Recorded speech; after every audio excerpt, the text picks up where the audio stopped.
Hello, I'm the Doctor.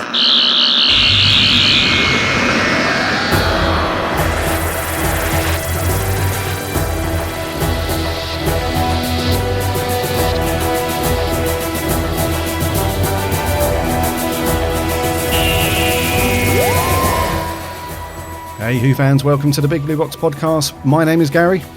My name is Adam. And welcome to episode 17. Woohoo.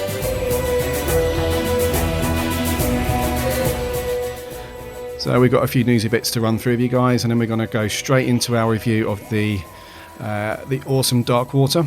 Dark Water. Dark Water. Yes. What does it all mean? What does it all mean indeed? Yeah.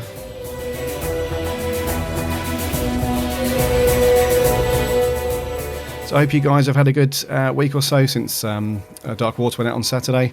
What have you been up to, Adam? Just work, mate. Boring old work. I've been trying to do a few bits for the bag. I've got a Q&A that's been going on forever that I'm slowly getting through. So yeah, just that really. Standard stuff. Standard stuff. Yeah. What about yourself? Pretty much the same, really. Worky work, which is why damn work gets in the way of everything, doesn't it? Bloody work, yeah. I've watched, I think this episode of the current series, I think this is the one that I've watched or rewatched the most. I've watched this one possibly, I think I've watched it, I'm on my fourth rewatch now. Ooh, I've watched it twice, my standard twice. So yeah. Well, obviously I'll come on to my thoughts on it later, but yeah, so it's definitely worthy of a rewatch. It definitely is. I normally, the same as you, I normally watch them, I think I watched them twice before we record this, and I don't know, there's just something about this one that I watched it because of, obviously, it's in my opinion, it was a really enjoyable episode, this one, but I also, I found it a little bit different to the rest of the series. Definitely, there's a lot to take in this one. There is, yeah. Yeah. And we'll come on to that a little bit later. We will. But first off, shall we do the news? Let's do it.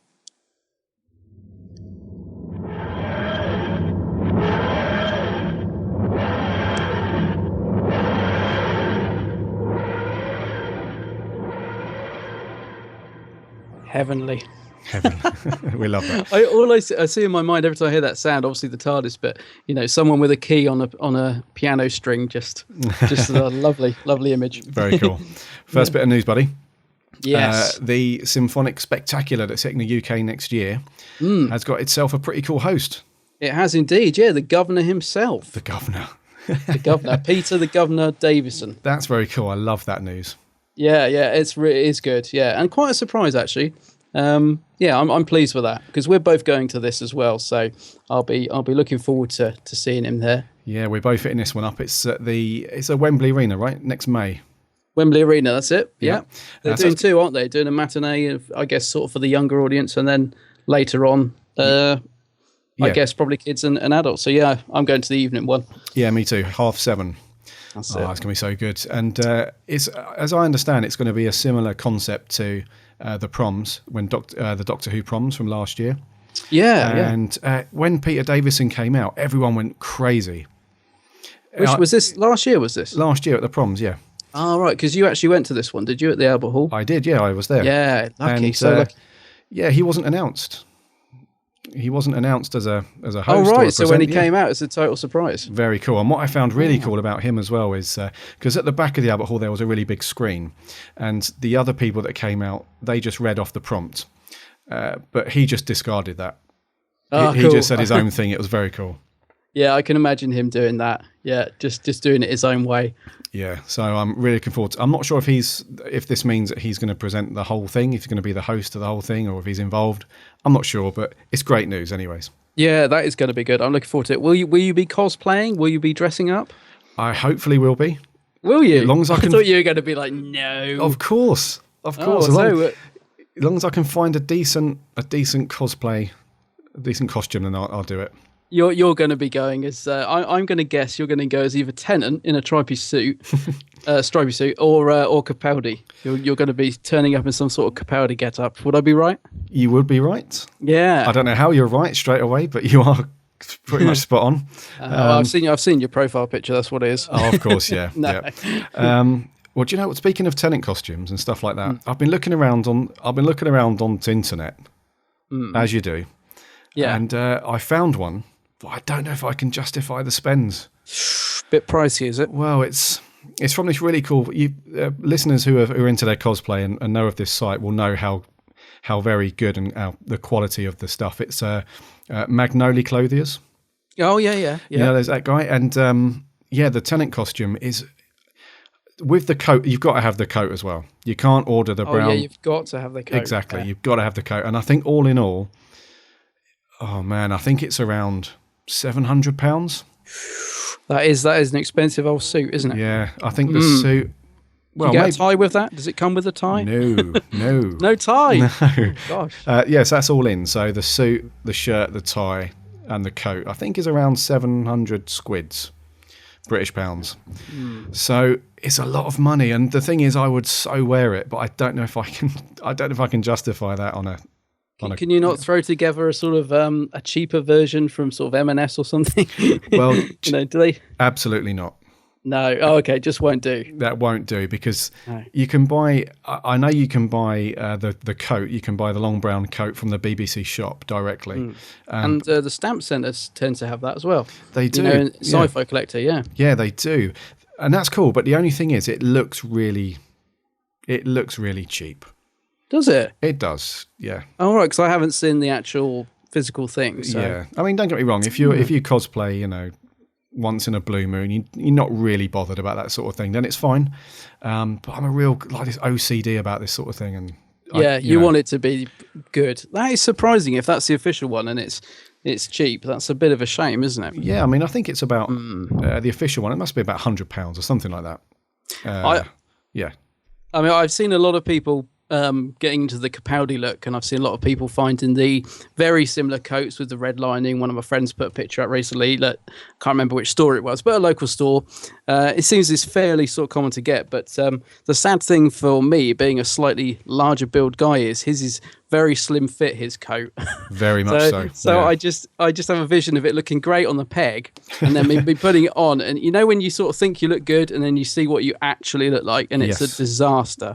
I just have this dreadful vision of me getting a Capaldi coat and looking like a sort of Weeble in it or something. So I'd love one though. I would love one if I could get my size, and not slim fit. Those are two words that fill me with dread when I see a costume. Well, you could just nab an old black jumper and just shove a load of holes through the front.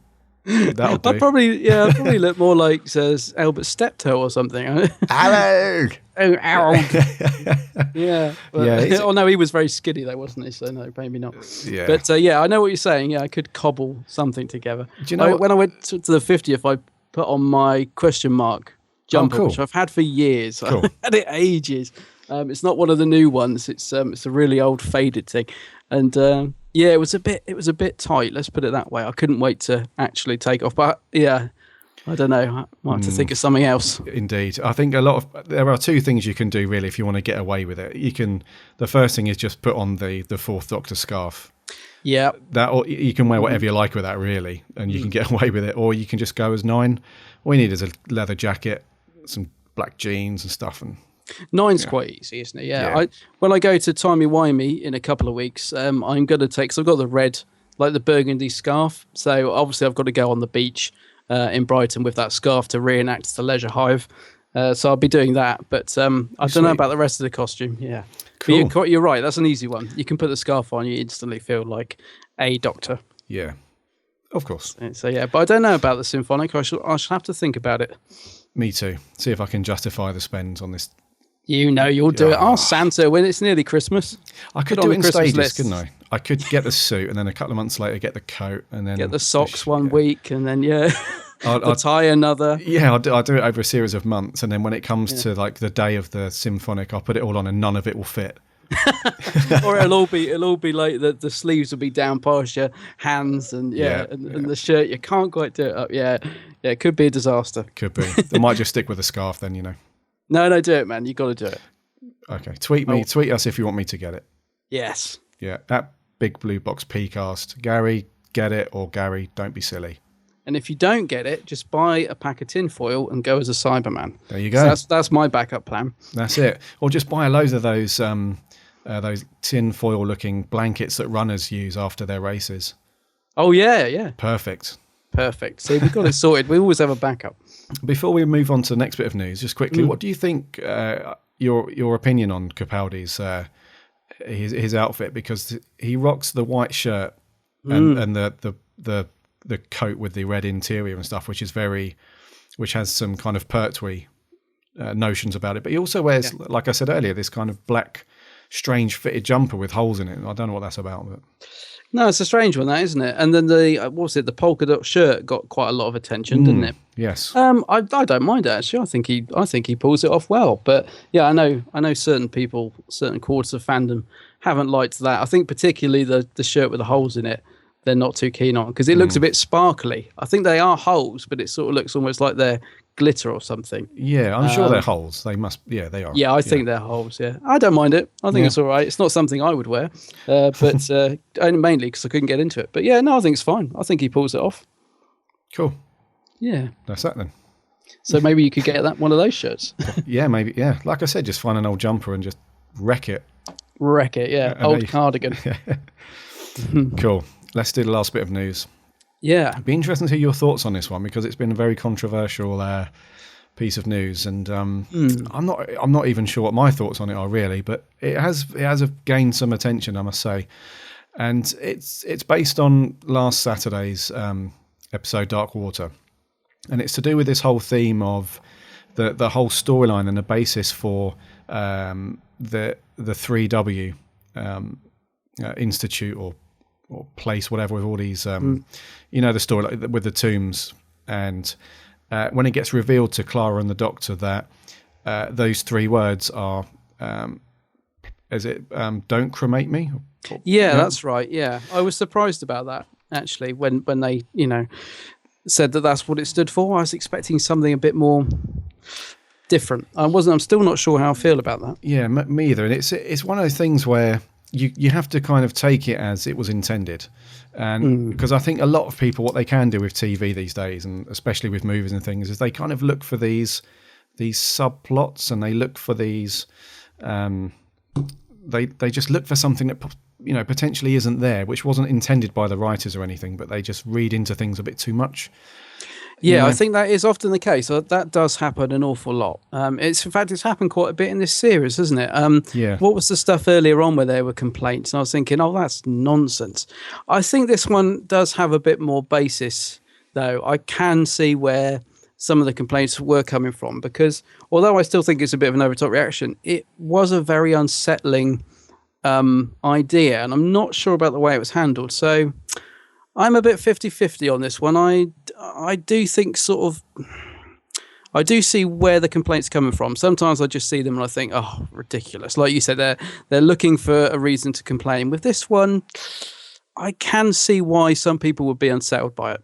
You can? I can, yeah. I can.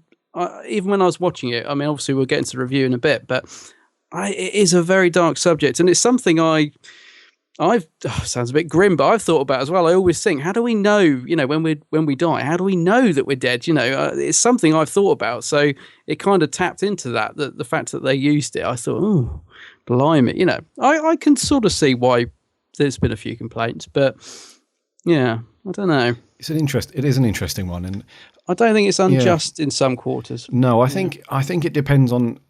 This is absolutely one of those things where if you've been affected by death in your family, especially recently, and this could have quite an effect on you, depending on what sort of person you are. Obviously, it's had an effect on enough people to warrant this quite a large number of complaints with the BBC, and their response I thought it was fair enough to a degree. It's a bit flippant, wasn't it? It was a little bit. I mean, in a nutshell, they were basically saying, well, this is a fictional show, so get over it.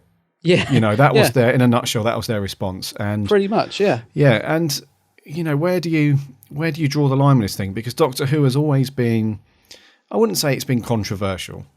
I don't think it's ever been, like, close to the knuckle, and it's always in the news for storylines and stuff like that. It's never been, like that. But, it kind of makes you think, are they not allowed to explore these areas, for fear of these complaints and so on? Or are they, do the writers and Stephen Moffat and those sorts of people, do they potentially feel like, if they do tread this water, if they do venture into this thing of, do we talk about these dark subjects and stuff like that? Is it going to, cause a shitstorm? And yeah, because sure. if you start doing that, I mean, you'll just never stop, or you'll think, oh, I can't do that, can't do that. I don't know. I think they got the line right. I think, yeah, I don't think it went too far. Let's put it that way. But No. I can see why, like you said, some people may have been uncomfortable with it. Yeah, I can see at least one family around the TV last Saturday night, and maybe have been to a funeral or a cremation literally days before. Yeah, you know what I mean. So, and the fact that the person who they're dealing with, there's actually a recording, isn't there, in the show? There's some scientist guy, and he's actually recorded these thoughts from supposedly the afterlife. And it's actually a person who's in quite a bit of fear by the sound of it, saying, yeah, that's right. Yeah. So I can imagine there are some families around there who are, who have been affected by this kind of thing recently. And they're maybe like, oh, we don't want to hear this right now. We only had, Uncle Jim cremated yesterday. Do you know what I mean? It's So I can see it, but.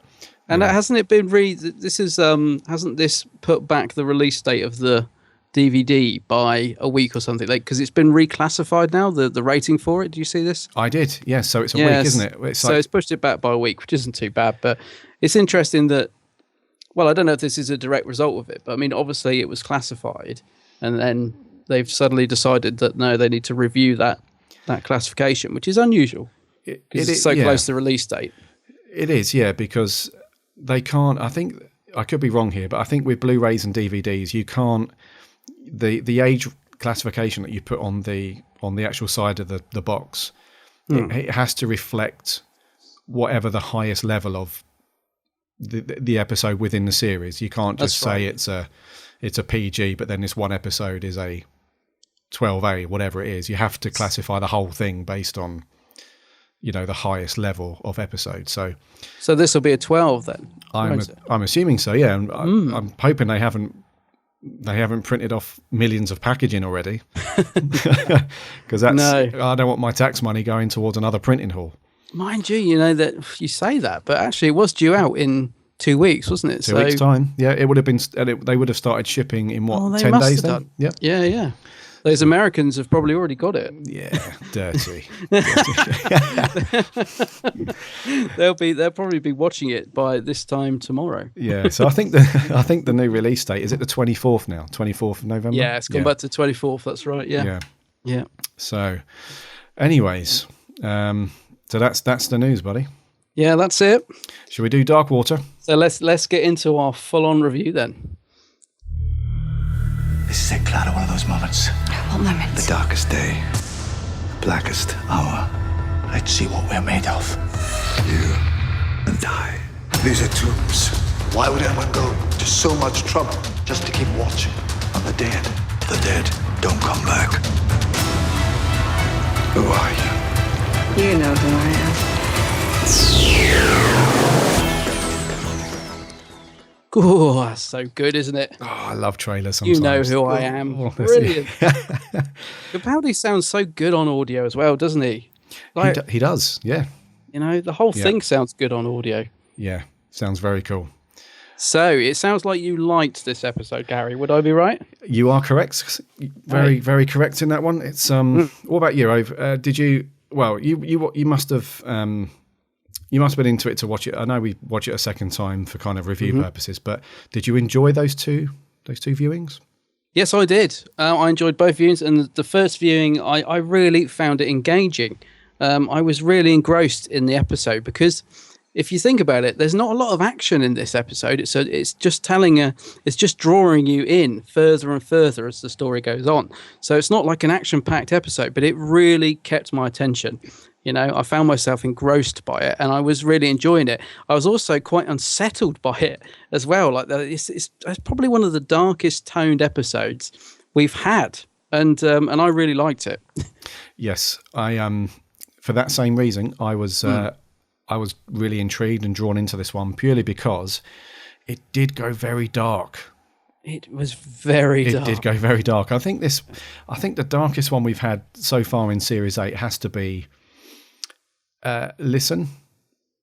Yes. Would you say? Listen. Yes. Yeah, I would say so. Yep. And this one took it up another notch in terms of venturing into. I mean, it wasn't dark enough for me to complain to the BBC. Oh no. But it was. It did go to a fairly dark place, and we've dealt with the subject of death and potential afterlives before on Doctor Who, but this one just seemed to be a bit. I don't know. I found myself leaning forward. Closer to the TV. You know that the scene where the Doctor and Clara are in the 3W, and that Dr. Chan is taking them through what that actually means, what 3W means, and I think it was very cleverly written, that section, because it kept you in suspense for a good few minutes, because that Dr. Chan kept saying, you know, this is hard to hear. Don't want to hear this. Yeah, you know, and it built it up a little bit, and I was like, you know, crap, what is it? What? And so that whole, so I think we're talking about very, very generically now, the darkness of the episode and stuff like that. So before we get into the details and stuff like that, I did find it very dark and intriguing, and I did find it, because there were so many things in it. It had like, it wasn't very big on action. It wasn't one of those explosion-y episodes, was it? Not at all. But it was very, very, it was very heavy in terms of characters and plot and reveals and darkness and that kind of thing. So it was a really good watch from start to finish, I found. Yeah, I thought so. I mean, I was on my edge of my seat before that. I mean, when Clara stepped out of that mist at the volcano, I was like, whoa, what is going on here? And I loved that scene. I mean, I just thought it was a brilliant sort of intro to the episode. I was shocked by Danny getting run over at the start as well. That took me by surprise, although I, obviously very much doubted he was dead, but just to open with him being run down, I thought was shocking. I choked up. Did you really? I choked up. Man. Which is nuts, because I knew he wasn't dead. I knew it. I knew that there's no way that they would just kill him off immediately. No. But it was so well done, that opening section. Except I didn't. Oh, it was definitely. I mean, what do you think about Clara saying she's owed, and because it was quite a severe reaction from Clara, wasn't it? I mean, I was a little bit shocked by her going straight in there. I mean, I didn't understand why she didn't just ask the Doctor first, and if he said no, then go to it. But I guess we're just cutting to the chase. Is the way I look around it. But what did you think about her saying, "I am owed," and you are going to do this, and really sort of taking charge and betraying the Doctor? I mean, that was quite quite an interesting start. Yeah, I see what you're saying. I think saying that she's owed. I was a little bit like, oh, it's a bit selfish. Yeah, I think it's been an interesting relationship between Doctor and companion for this series, and it's kind of taken a different twist almost. It's like, because there have been a couple of episodes where people have complained that the Doctor really hasn't asserted himself enough, and it's been Clara taking the lead a lot, and it's been Clara who saved the day and that kind of thing. So I think maybe there's an element of that in there, where throughout this whole series, Clara has been really important in quite a few episodes, and if it wasn't for Clara, the Doctor probably would have been flat on his arse by now. So there is an element of that where I can see why they wrote that line in there. I can see that she probably does feel that she's owed, because she's put her love life on hold to a degree. She's done a lot of fibbing where it concerns Danny, and she's gone. There was that one episode, wasn't there, where she was running like a crazy person at the beginning between the Doctor and school and Danny. So she probably feels like she's worked her arse off, recently, and helping the Doctor and all that kind of thing. And she's sort of given him as good as he gets now, I think. She's sort, because he's been so harsh with her at times. She's now just sort of flipping it round and saying, I think she knows he can take it. He's that sort of Doctor, isn't he? Yes, exactly. Yeah, and so I think maybe there's an element of that in there where Clara probably does feel like she's owed this, her chance at love, because she's put herself on the line so many times for the Doctor and stuff, and she's probably expecting him to just jump in the TARDIS, go back in time a bit, pull him out, and there you go.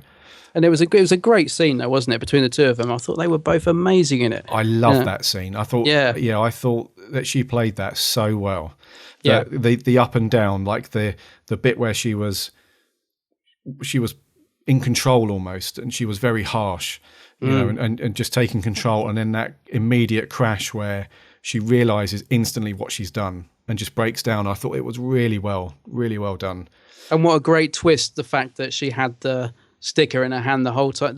What was it? The memory or the dream sticker or whatever it was. Yeah, what a clever guy that doctor Because is. I didn't see that coming. I don't know if you did, but I was like, oh, that's cool. I really didn't see that coming. No, I didn't see it, no. No, I thought that was really cool. The only thing I would say is what's happened to, because I know a few people have said this, but it is true. The Doctor and Clara have both opened the TARDIS doors by clicking their fingers, which does kind of take away, you know, if you were to think too much into it.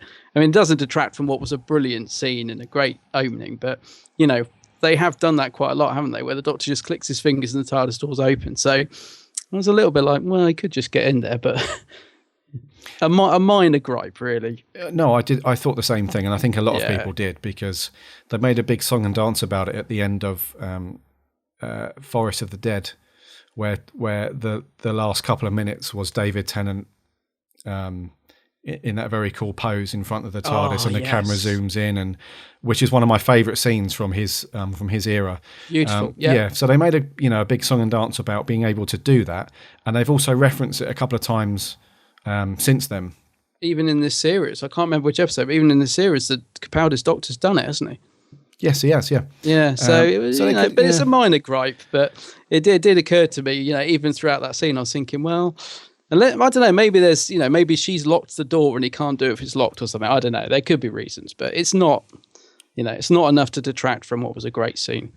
I agree. It was a great scene, and maybe she did lock it. Is it like a double lock thing, like a front door? I don't know. Well, you've seen Utopia, haven't you? Yes. I mean, that bit where the Master, I know he's inside, so it's not the same, but I thought even that was just such a clever little idea that he could, what do you call it, jail lock it or something?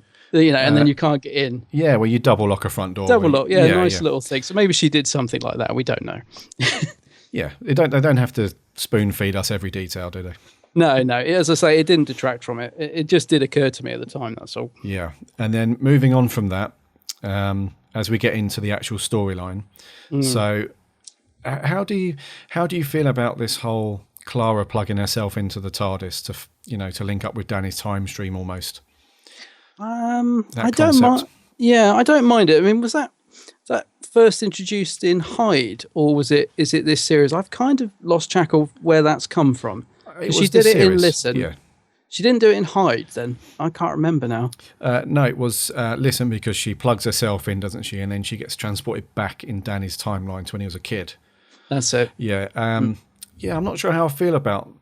It's a bit of a get out, isn't it? Well, it's one of those things where it's almost like the sonic screwdriver syndrome, where you've got a very good story, but you're missing a really big transport between A to B. So how do you plug the gap? How do you get from there to there? And they've done it quite a few times in the past with the sonic screwdriver, where they're in a bit of a muddle, and all of a sudden the screwdriver is able to do stuff that it wasn't before, and it saves the day. The Doctor pulls it out of his arse, and and well, I don't know which episode you've been watching, Gary. you know what I mean. I do. That's what I thought about this scene, where they need to go and they need to get to this Neversphere, because the Doctor's already said, every culture has a concept of afterlife, so we need to go and find him. But how do they do that? And there seems to be like a custom panel on the console, where you can put your hands in, and it's like, well, you would only ever need that if somebody went missing and you needed to, whatever. I don't know. It's a plot device. Yeah, I do know what you mean. I guess it's just there to move the story on, and I like the fact they've toned down the use of the sonic.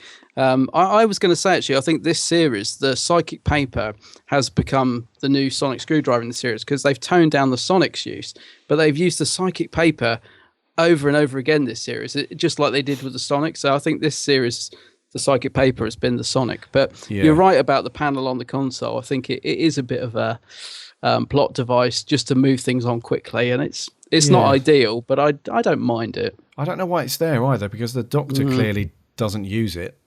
So was it created specifically for Clara or a companion? I'm not sure.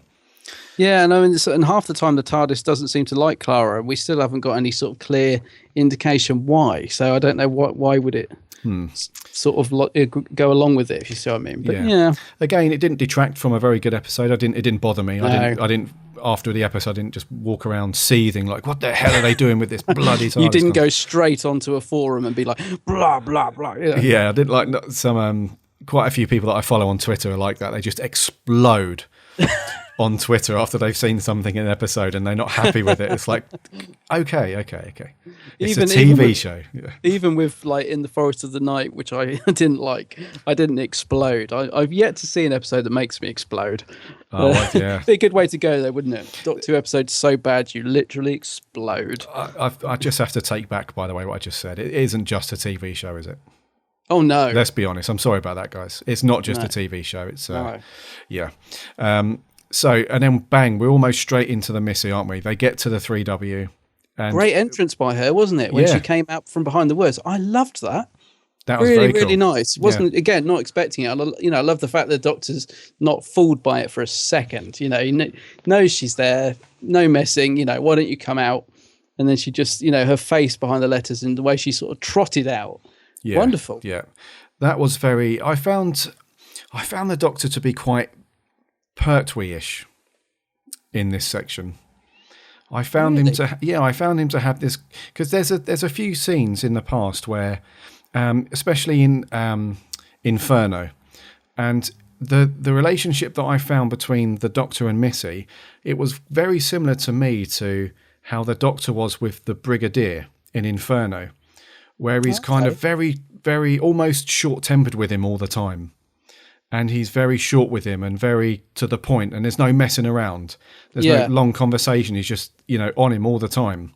And I found him to be quite Pertwee-ish with this, the way he was with Missy. It might just be me, but the way he was with Missy, he was very short and to the point, abrupt, no messing about, quite classic Doctor-ish. Yeah. I mean, I quite liked that, and I can see where you're coming from with that, actually. And I loved her sort of initial performance as well. So just some of the way she said the lines, like I'm in charge. It was like this manic, and it could have been, if you'd taken it up another notch, it could have been over the top. But I think she actually pitched it perfectly. I loved her performance, even when she was pretending to be that android and she was doing I'm a slightly robotic, person. Even that, I thought she just played it right. She didn't go over the top or anything. I loved her performance. I didn't like the kiss though. I'm going to just say that now. Even with the humorous side to it, with Clara saying yes, it's over, and you haven't had yours, and it just felt just as soon as it happened, I was like, oh no. It just felt like a Moffat trait and not needed to be. But yeah, do you know what? I didn't understand the kiss. No, I just didn't get it. Even though I've watched it a few times now, I don't get why. If somebody wants to get in touch and fill us in on why she did that, or why you think she did that, it'd be cool, because I can't fathom why. Because she obviously knows who he is, because she's been following him for ages now, since the start of the series. But why I'm not sure. No, I didn't get that at all. I think it was just there for sort of, because then there's sort of a few comical lines afterwards. I think it was there to put in a bit of light humour maybe, but as soon as she leaped forward and pushed him against the wall, I was like, oh no. I just didn't like that, to be honest. Yeah. But also, why didn't, when she puts the Doctor's hand on her chest, why, he must have felt the two hearts. Why didn't he react? Why was he so slow to pick up on the fact that she had two hearts? That was the other thing I was slightly miffed about, because it's referred to later on, isn't it? Yeah, and he doesn't have to put his hand there again. He remembers from earlier on in the episode that, oh yeah, you did have two hearts. Yes, I wasn't sure, unless he was just sort of going along with it to sort of play along with her or something. I don't know. I don't think so. A strange thing. Because his reaction was very like, oh shit. Yeah. Do you know what I mean? It was very much that. So I don't think I don't know. I think if he would have found out immediately if he'd have realised straight away that this was a Time Lord, I don't think he would have just let that just fly for a while. No, that's right. So it was strange that he didn't pick up on it straight away. That was strange. There must be a reason why. They wouldn't have just let that. No, because Yeah. I was going to say, because they could have quite easily left that. They didn't need to be there. So, you know what I mean? It's not like they had to write it in for any reason. So, yeah, it was a bit strange. Yeah, and Maybe they'll come back to it. yeah, and what's the deal with the way that Missy was with the Doctor and Clara when they first meet at the 3W? What's the deal with? I don't know how she's listening in to everything that's going on in another room at the other end of the building. I don't know how she's doing that. No, you're right. She seems to have sort of cameras and things like eyes everywhere, basically. Yeah. I think that's just a sort of convenience for the story, because if you think about it, it's not particularly practical. Yeah, they haven't really showed that unless she's got a very futuristic iPad that we don't know about. And were you a little shocked by the Steve Jobs reference as well? Because I was like, I'm surprised they said that when they said, "Oh, we've even got Steve Jobs here" and stuff. I was like, what? I wasn't shocked. I was just, why did you do that? Yeah, I was just like, I can't believe they sort of said that. It was a bit of a sort of, okay. I mean, that's what I thought initially. I thought, why did you do that? Yeah. You know, why did you put that in? Because it wasn't needed. Yeah, just because the guy's using an iPad and they're talking about Wi-Fi. You know, it doesn't. It's a little insensitive as well, isn't it? Because it's not that long. It wasn't. Well, yeah, it's only been a few years. Yeah. Oh, was it? I thought it was last year. I've lost track. But I was thinking it was fairly recent. But I still think it's a bit unnecessary. Yeah, that's what I thought initially. I thought, oh, bloody hell. What do you think of the idea behind the actual Dark Water then, of it revealing things? And I do like the line about they should use it as swim pools and the Doctor going, why?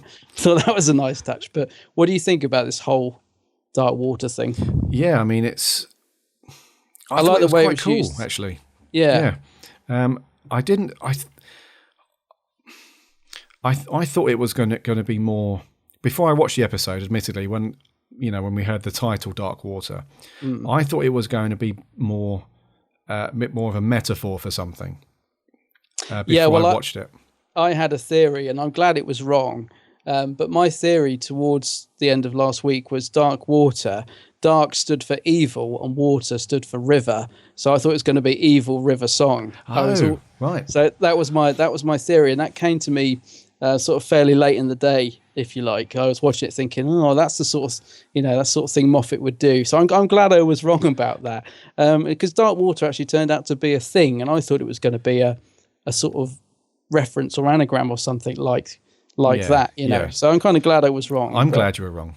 Yeah, because I didn't want it to be River. No, but it just suddenly occurred to me. Yeah, I don't think we've seen the last of River Song. Nor do I. I think Moffat's desperate to bring her back. Yeah, he's got another series left in him, hasn't he? I think he's got one more. I think he's written a load of stuff for Series 9 already. I've got a friend who's convinced that that tomorrow night's episode is Capaldi's last, because he says we've seen no filming pictures from the Christmas special. We've had no official announcement that he's up for Series 9. So he's convinced that actually we're going to see Capaldi go, which I desperately hope he's wrong, and I really do think he is. But it is strange. We haven't seen any sort of, like normally fans, they get in somewhere. I mean, obviously, I guess it's been shot. It's obviously a very studio bound episode, the Christmas special. But we haven't seen anything, have we? We haven't even seen pictures of him arriving at the studio, or, these pictures get out, and we've seen none whatsoever, which is strange. Yeah, well, interesting you should say that.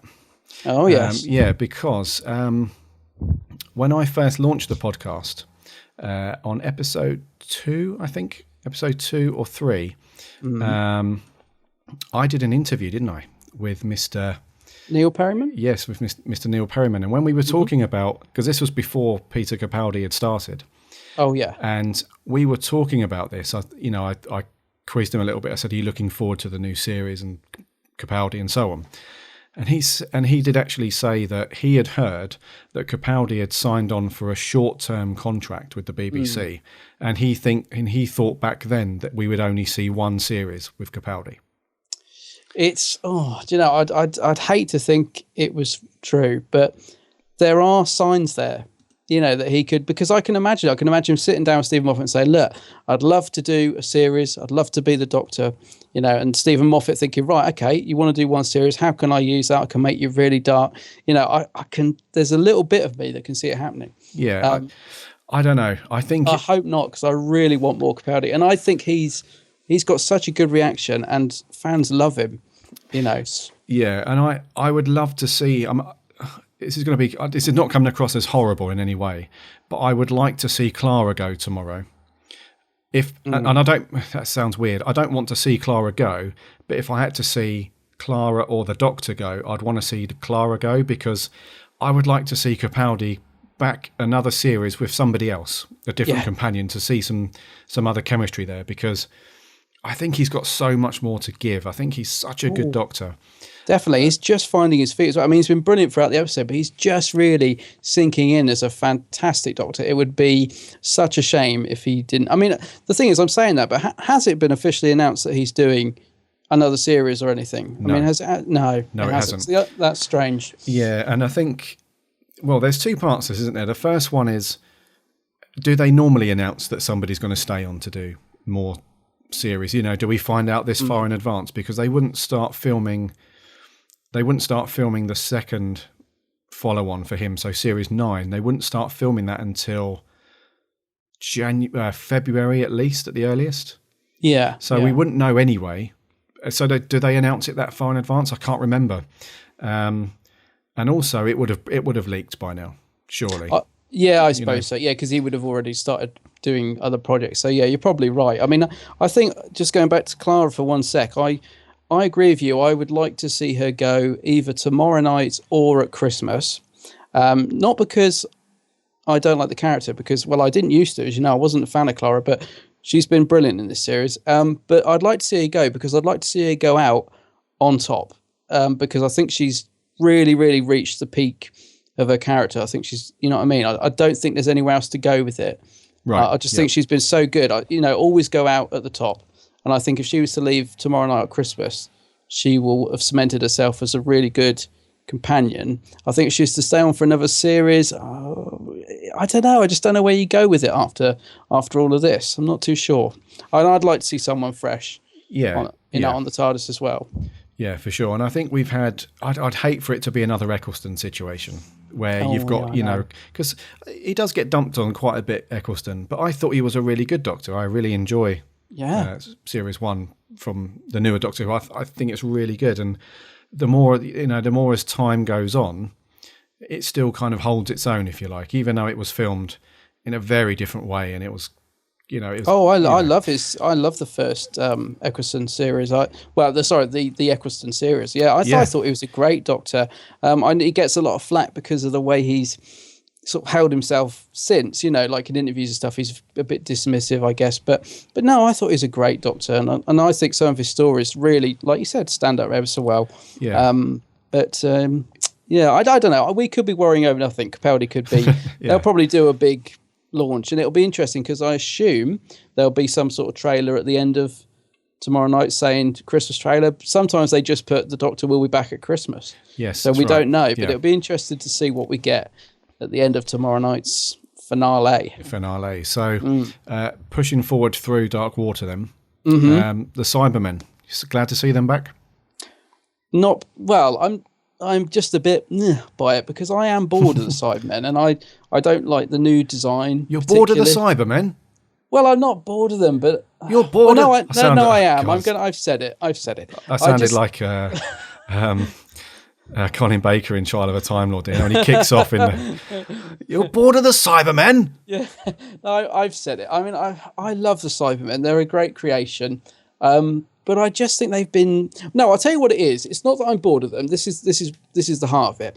It's just that they're never used effectively. They're never used to their best. Like the Centaurans. Yeah. Well, I just don't think they're utilised properly. They always just. There hasn't been a decent Cyberman story since. Well, I don't know. I'm not. Say your words carefully here, buddy. As people listening that are.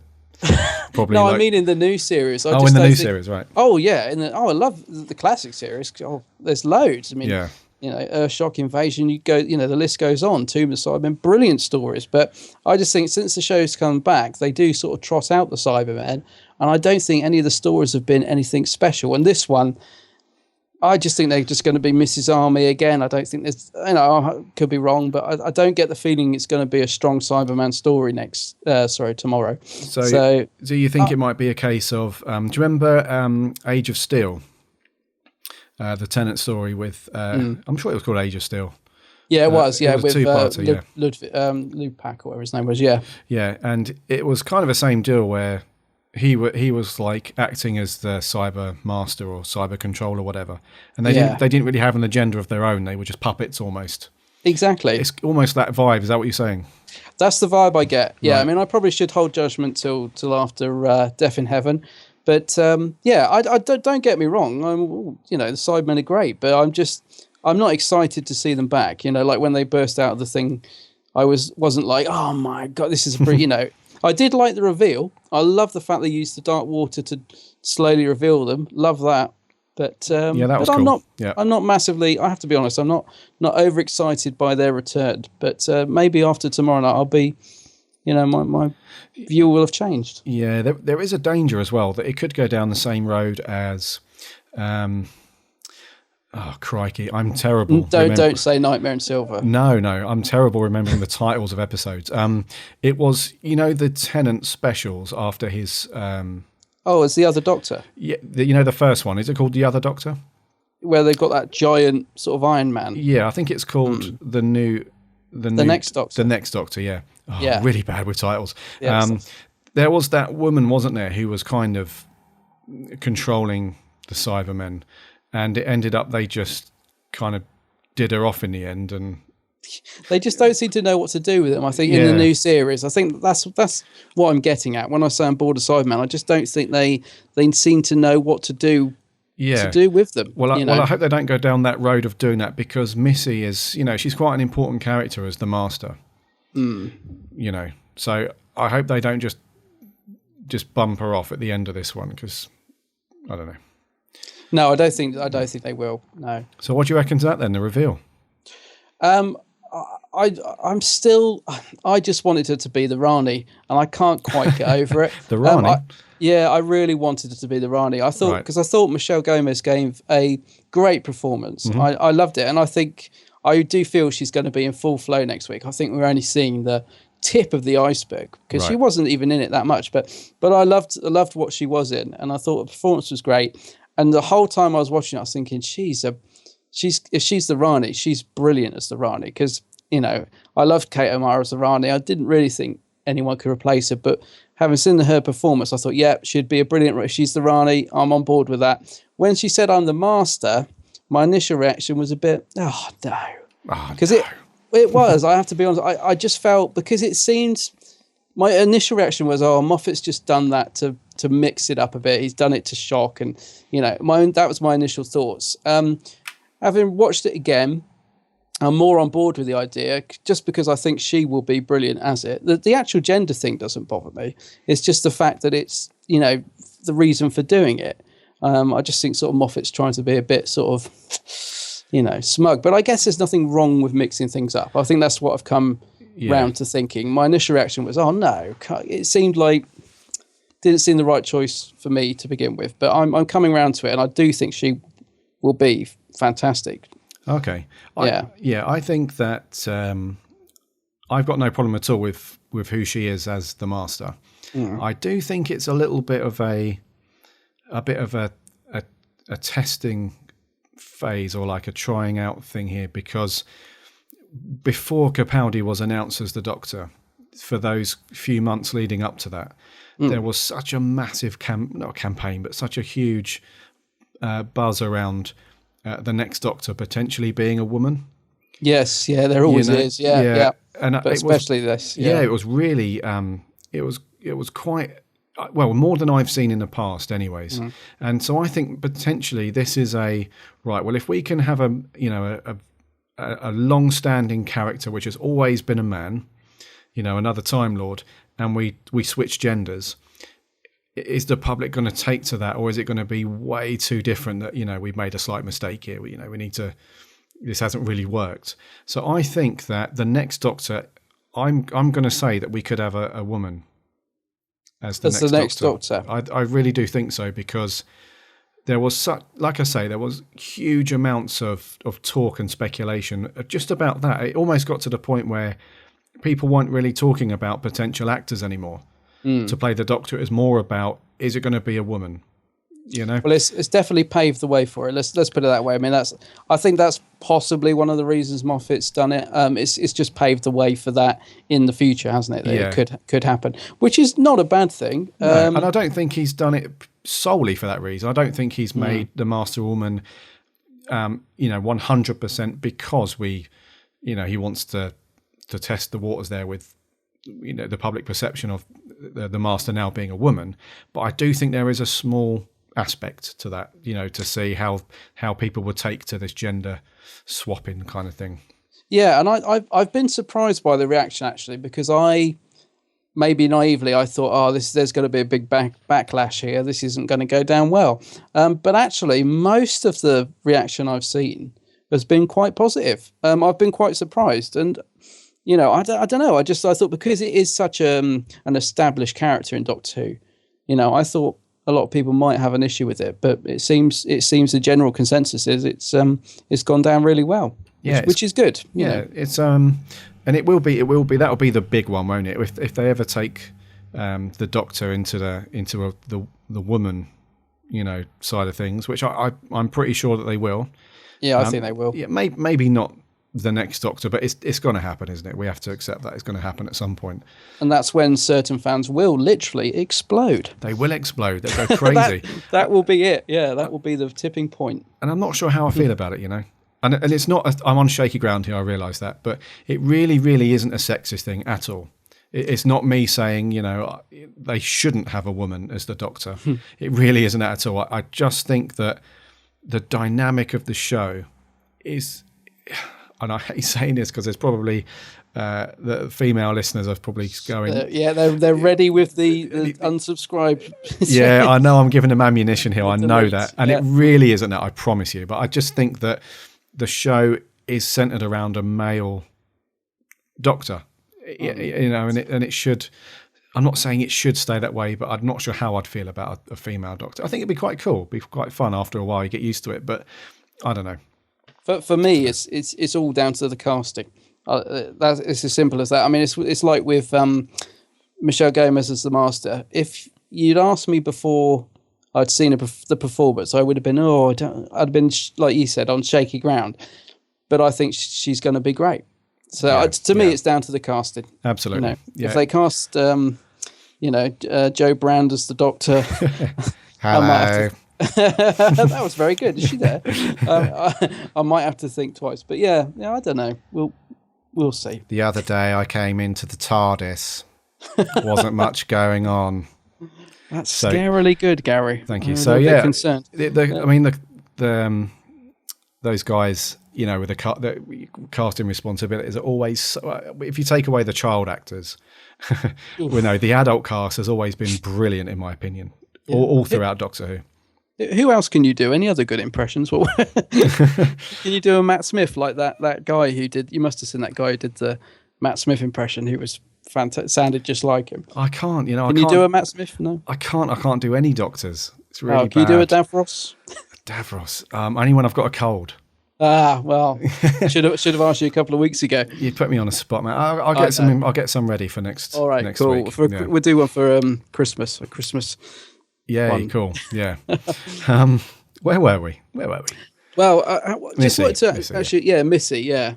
I mean, someone was saying about her hat as well, saying like, how's she going to dominate the world wearing that hat on such a slant? But I love the look of Missy. I think they've got everything right about her. Yeah, just sort of this classy, mad, bowl of fruit in her head. Fantastic. Quick question before we get on to Capaldi in this episode. Mm-hmm. Why is she a woman? Who? Missy? Yeah. Well, I don't know. I mean, that's why I'm so looking. I'm expecting a few answers from tomorrow night's episode. You know what I mean? I mean, there's a lot of stuff to be covered tomorrow night, and thank goodness it's a hour-long episode. Oh, I forgot about that. It's an hour, isn't it? It's an hour, Yeah. and it's one of those you've got to watch live, isn't it? Because I'm out tomorrow, and I'm already getting really paranoid that something is going to delay. I almost don't want to leave the house because I've got to watch this live. Do you know what? Will we find out tomorrow? Moffat has a habit of leaving these things up in the air sometimes. Oh, I know. I think we will actually. I think it's going to be something to do with the thing with all the souls trapped in it. I think we'll get an answer. I'd be disappointed if we don't, because I'd like some sort of explanation. Right. I'd just like to, I'd like to know what it's sort of like you said, why, how, whatever. Yeah. Even if it's just a brief sort of thing. Cool. I just didn't know if I'd missed anything glaringly obvious. No. Cool. No, I don't think it's that. They haven't done anything like this before. Right. So all will be potentially revealed tomorrow. Hopefully. Yeah. I'll be, as I say, be disappointed if we don't get some sort of explanation. Yeah. In case anyone's confused, we're recording this on Friday the 7th. Yeah. So if you're listening to this in a month's time, you're like, what's going on tomorrow? Okay. And so the Doctor in this, Mr. Capaldi, brilliant as always. I thought so. Yeah, I thought he was great. Absolutely bang on the money for me. I'm getting bored with saying that now. I know, but, well... It's not a bad thing, obviously. I'd be lying if I said different, because I thought he was great. Yeah, every podcast since he started, it's been a case of, so what's, Capaldi's like, oh, he's been brilliant. I think he's been great. The bit where they come out of St. Paul's? Yes. And, well, when she actually reveals who she is, his face is full of fear. Dread. For the first time as well, that we've seen properly scared. Yeah.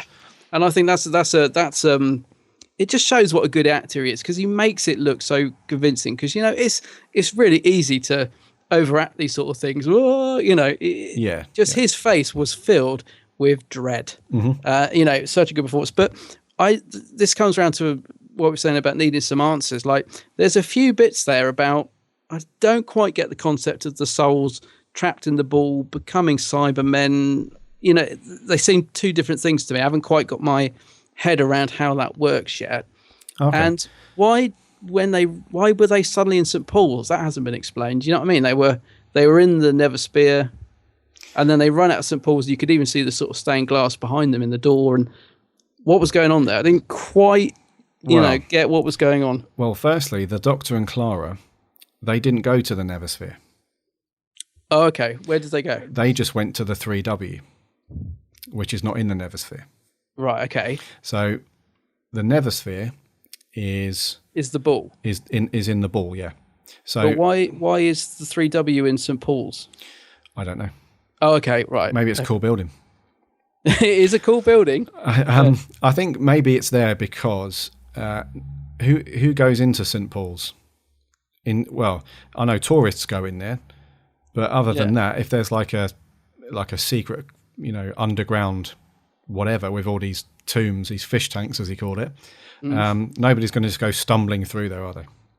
No, I guess. I don't know. It's just a sort of initial, like they were sort of in that room, and then they run out the doors, and it was so clearly, like you could sort of see the stained glass windows and stuff on. I was a bit like, what's going on?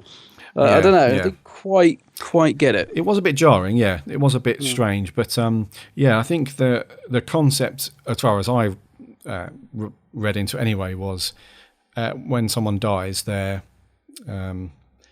I don't know what word to use. Their soul, their life force, their whatever, their soul, I guess, gets downloaded into the big red and black orb Time Lord technology thing. Basically a big hard drive, isn't it?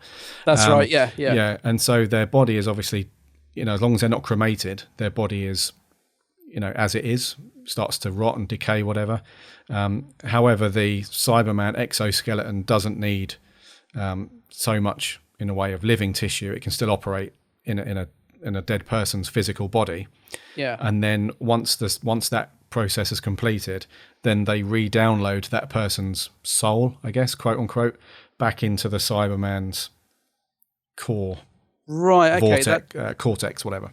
Yeah, that makes a bit more sense, because I couldn't quite get my head around that whole where the Cybermen were sort of coming from in terms of that. But yeah, I guess that makes a bit more sense. I'm pretty sure that's how it's working. Although again, as I am many times on this stuff, I could be horribly wrong. And Well, no, that'll do for me. Yeah, what are people listening like? What a dick. But There's I'm pretty probably sure someone on a forum somewhere is probably exploding over that theory right now, Gary. I guarantee it. Doctor Who fans are the hardest, most critical fans to please. Can I just ask, actually, one thing I did want to ask you, because last week you weren't very impressed with the visuals. I wasn't bothered by them. What did you think of the visuals this week? Right, before we do that, just wanted to say, we were saying about how good Capaldi was and stuff like that. Yeah. In The Forest of the Night, he wasn't amazing. But I'm putting that down to the script, to be honest. But I thought there was moments throughout that episode and stuff where he was, I think I mentioned this when we recorded on that particular episode, that him and Jenna Coleman just looked so tired and just wrecked, and I think it just affected them a little bit, and it was a little bit lackluster for me. But other than that, Capaldi's been amazing, as we said. I think so. Yeah. So visuals, yeah, because it wasn't much in the way of CG, so it was fine. I just thought, when Clara was trying to ring the Doctor, we got this sort of shot of this landscape with the TARDIS on it, very briefly at the start. Just looked particularly bad. Oh, sorry, yes. Yeah, that did look pretty. I mean, that reminded me of something of the 80s. But also, but what did you think? I mean, that was brief, but what did you actually think of the Neversphere itself? All the buildings and the, did you think that looked all right? Did that work? It was okay. I mean, that's the thing with Doctor Who, especially this series, is there's been various scenes where some things look really, really good, and other things just look so bad. And I think it was a combination of both with this one. I think that opening scene, where the TARDIS is just on this strange meteor landscape kind of thing, just looked really bad. It did. It almost, if I'd have been them, I actually probably would have edited it out. Yeah. Just cuts the time, because it did look ropey. It did look pretty shoddy, and then the scene where they go into the 3W and you see like the whole huge room with all of these different tombs, like these fish tanks in. I think that looked pretty good. I mean, I think it was just a combination of the two, really. Some things looked okay. But when they were dealing with actual physical effects and stuff, like that scene with Clara throwing the keys in the lava, that whole setting thing was really well done. Loved it. That was great, and obviously on location is always good, running out of St. Paul's. And I'm going to say, it was St. Paul's, wasn't it? It wasn't somewhere just in Wales and they just green screen St. Paul's behind them. No, it was definitely St. Paul's Cathedral. Right. Yeah, 100%. I know somebody that went up to see the filming. I remember trying to desperately get out of work, thinking I'm going to go up, because I was seeing all these pictures of people meeting Capaldi. Apparently, I know a few people that were there watching the filming. Apparently, he was amazing during the filming breaks. He would, every time they stopped filming, he would come over to the fans and have pictures and autographs. And I was at work just so envious that day, seeing all these people tweeting pictures of them filming. But apparently, from hearsay, Capaldi was amazing with the fans. Oh, cool. So, but it was 100% definitely. Defo London. Yeah. I could even see somebody I know in the Doctor Who extra thing, in the barrier, by the barrier. Could spot him a mile off. But it was definitely St. Paul's. Cool. Just wish I'd been there. Yeah, that would have been very cool. Because he's quite... Gary, sorry, go on. Go on. No, go on, you go. I was going to say, Capaldi's pretty cool with autographs and stuff like that, isn't he? He doesn't mind. He kind of embraces that. Yeah. Well, so here, I mean, I'm trying not to get my hopes up, but I'm going to the Mark Gatiss afternoon with next week, and he's going to be there. You little rascal. Yeah, You're getting around a bit, aren't you? Oh, I do get around. Yeah. But I thought you'd heard. But no, I'm going to be lingering outside that theatre like a madman, because if there's even the slightest chance of meeting him, I want to do it. But I'm trying not to get my hopes up, because it probably won't happen. But it's nice to meet you. Who's that? Rapsy Nesbitt. It's nice. Hello to the Big Blue Box podcast. No, it's not really. It's kind of Scottish, I guess. Oh, actually, yeah, I'll have the thing ready to just in case. You never know. But Yeah, as I say, it probably won't happen. But he is going to be there. Mark Gatiss is going to be there, obviously, because it's his thing. Who else is there? So what's the guy Moriarty from Sherlock? He's going to be there. So I am going to be lingering around. Yeah, cool. Just hoping to. But Capaldi's the one. I'm not. Even if I wouldn't care if I didn't meet any of those. If I get to even meet that guy next week, be good. Cool. But I'm trying not to think about it because I'll just get too excited and I'll probably turn into a jelly. But what I was going to say is, Gary, Yes. say something nice. What was that about? Say something nice. What was I don't know. I just thought wasn't it great though. And poor old Dr. Chang. Yeah, what did he do? Do you know what? I thought that was just one of those very cool little. I really like when writers do that, because they really enforces that character. She is very much like that, and it didn't need explaining really. It was just the way, like that kind of evil, that evil nicety is the only way I can describe it. She's coming across as very, very, even though he knows and she knows that he's about to be. Why didn't he run? He just stood there. I was like, run, Dr. Chang, run. That was very cool. That's the master through and through, isn't it? Oh, brilliant. Yeah, it's such a great. I love that though. It's in the trailer for this week, isn't it? Say something nice. And the doctor goes, you win. Actually, you do it. You can do the voice. You win. Yeah. You win. So very good. Yeah, cool. She's very, I love how they've, the way that she's performed it, like you say earlier, has just been spot on. If you were going to, if you're going to bring the master back as a woman, that's pretty much. She's a good choice. Nailed it. Yeah. Yeah. Did you think just going on to the ending though? It was such a brilliant build-up, wasn't it? Really, really great build-up. And then we zoomed into the Cyberman's eye. For me, that's where it should have ended. We then cut to a scene of Danny hovering over a delete button. And I was thinking, it was a really jarring bit of editing that should have been before.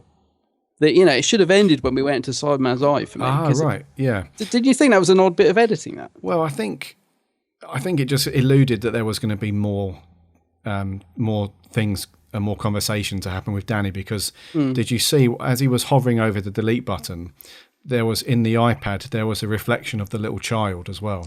I only spotted it on the second watch. I didn't notice it the first time. Yeah, so that little kid ran off, didn't he?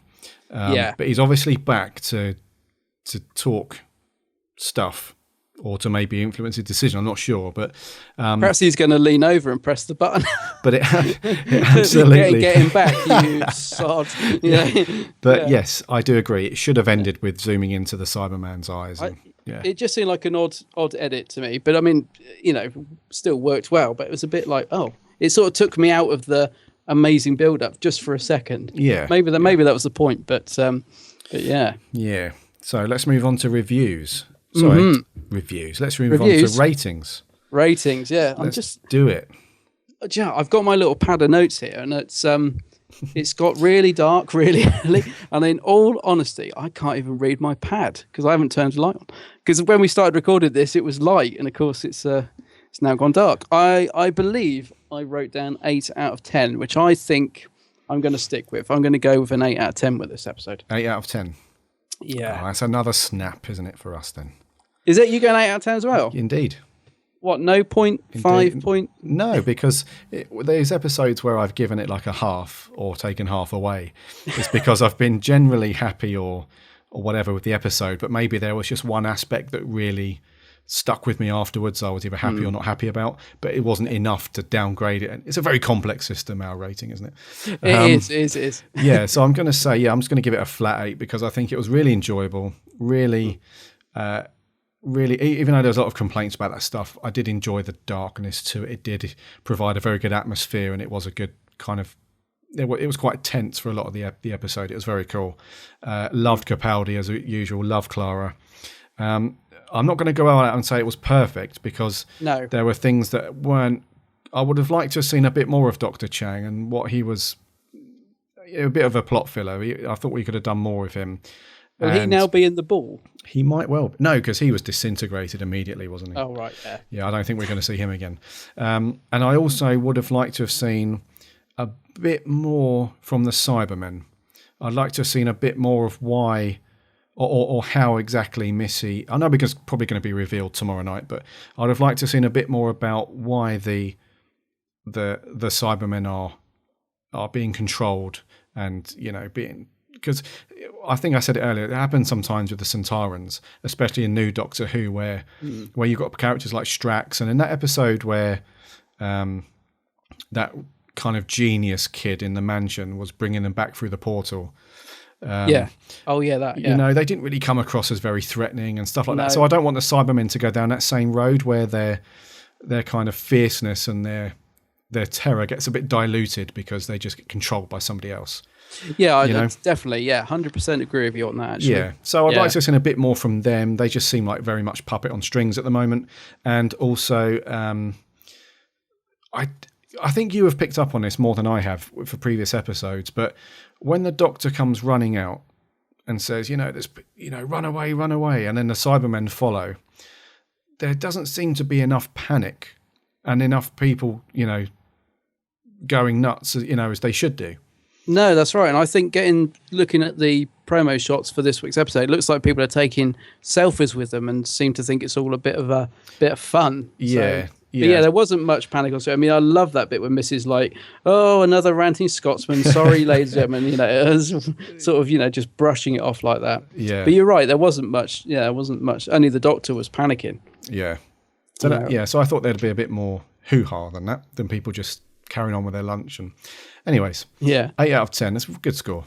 I think so. Yeah, a good engrossing episode and a really good build-up for tomorrow night, which I can't wait for this. Indeed. Yeah, it's going to be good. Are you going to be locking yourself in a room, nobody around you to disturb it? And same here. Got to for this one. It'll be me and the cat and no one else. So tomorrow night's title is Death in Heaven. Death in Heaven, which is has got an interesting title, isn't it? What does that mean? It's got to do something with Death in Heaven, with the Neversphere. Yeah, no, it's going to be good. I hope it's going to be good. We've had a couple of tweets. So Cousins 2019, who has changed the name this week to Death in Heaven. So getting the grips with this name change with Cousins 2019. Keeps us on our toes. Hello, Cousins. He has said, I thought Dark Water was epic, but the end at the end I thought it was just brilliant. Oh, really? Okay. Oh, good. I thought for a minute there he was going to say, but I thought the end was rubbish. Yeah, so a thumbs up from Cousins29. And I'd like to say a big shout out actually to a shout out to Cousins2019 because he's fired us a load of tweets and stuff over the last couple of weeks and very complimentary about the podcast. So thank you for your words. Yeah, glad you're enjoying it, man. Yeah. And another tweet we had in yesterday. From Mike Taylor, Slinger of the Webs. I love that name on Twitter. Slinger of the Webs, very Spider-Man. That's cool. Yeah. Yeah. He says at Big Blue Box Pcast, just wanted to say I love the podcast and the addition of the Geek's handbag is awesome. I had to pay him a lot of money to tweet that. But thank you, Mike. Yeah. He says love the chemistry and the banter. Oh, that's brilliant. Always good to hear good feedback. Thanks, Mike. Glad you're enjoying it. Yeah, kind words. Thanks for that, mate. So I think that's going to wrap, buddy, for 17. Yes.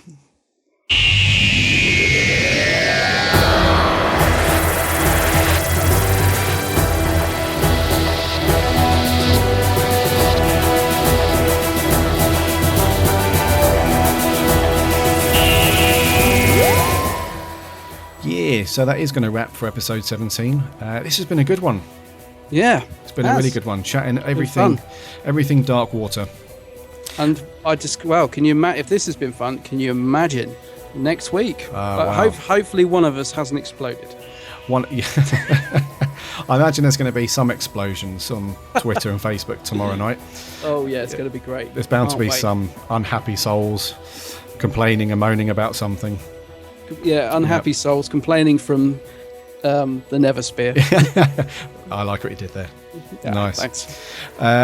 So get in contact with us. Let us know what you feel about Dark Water, and when we speak to you next about Death in Heaven, let us know your thoughts on everything. Just head over to bigblueboxpodcast.co.uk and you can find links there to the Twitter account and Facebook. So give us a follow, give us a like, and have a chat with us. Indeed. And you can also follow Adam's Geeks Handbag just go to the Geeks. Is it thegeekshandbag.com? I always ask you this. Yeah, it is. Yeah, I always get it wrong myself. I always say Geeks Handbag. It's thegeekshandbag.com. I really should have taken out the. Too late now. Too late. Yeah, and Adam's got loads of cool videos and stuff over on his site and Facebook and YouTube, all that stuff. And and just let us know what's going on, and we will see you next time. Yeah, be seeing you. Bye bye. Allons-y. I forgot it last time, didn't I? I always wait to try and join in at the same time as you. Let's do it, yeah? Okay, let's do it. 1, 2, 1. After 3, 2, 1. Allons-y.